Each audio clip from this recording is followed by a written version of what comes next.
Just take a step back and look at Nigeria's skyline. There are mega churches springing up faster than hospitals daily. Of course, I know that what they call it, faith is very important.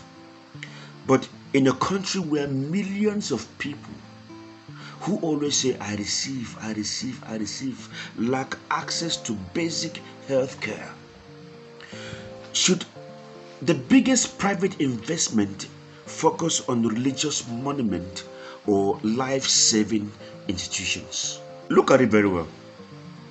All over the world, Nigerian pastors have built some of the biggest and largest church auditoriums. Someone like Oyedepo, for instance, started with 50,000 capacity seater. By the time Enenche came with 100,000 capacity, he started 150,000 the ark. David Ibiyomi, Salvation Ministries, is 120 capacity, 120,000.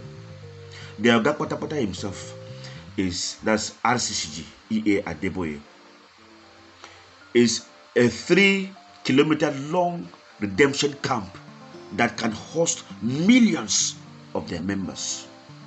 I mean, I'm just giving you the notable ones. There are a lot of Nigerians pastors who have built churches ranging from 70,000, 80,000, and the rest. So many of them. Now, these mega buildings or churches are meant to be, symbols of religious influence, right? But here's the hard truth.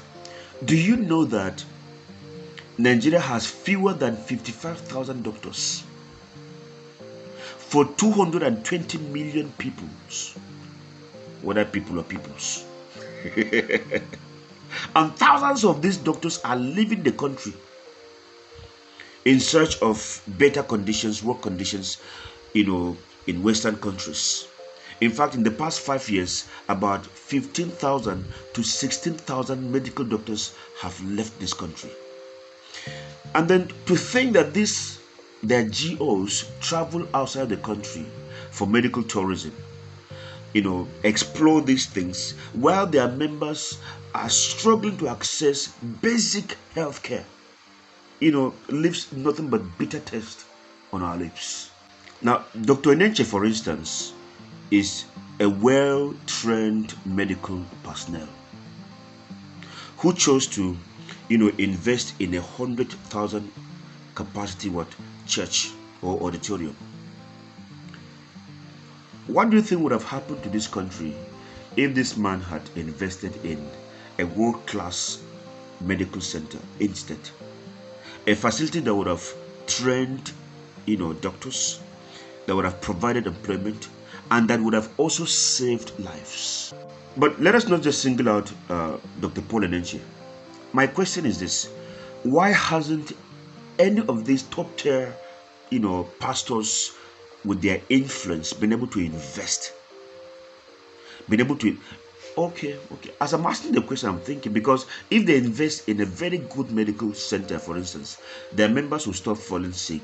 They'll be okay. Even if they fall sick, they'll be taken care of, and then nobody will come to their church to say amen, amen, and receive healing. I'm just thinking. If not, why hasn't any of them been able to invest in a world-class medical center?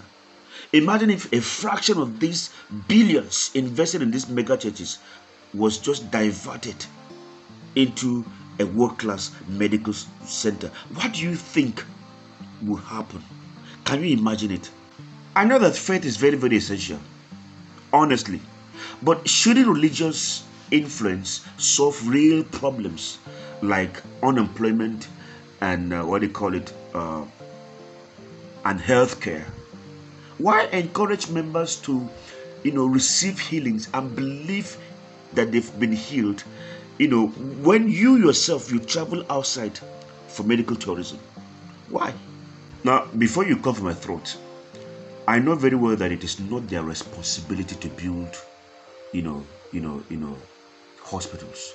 But I also know that real leaders, take decisions that impact positively on their members or followers. Should we then continue to celebrate massive and mega churches when our healthcare collapses? When these men can just come around and solve this problem? What do you think? Can we talk about this in the comment section? If you like, no get sense.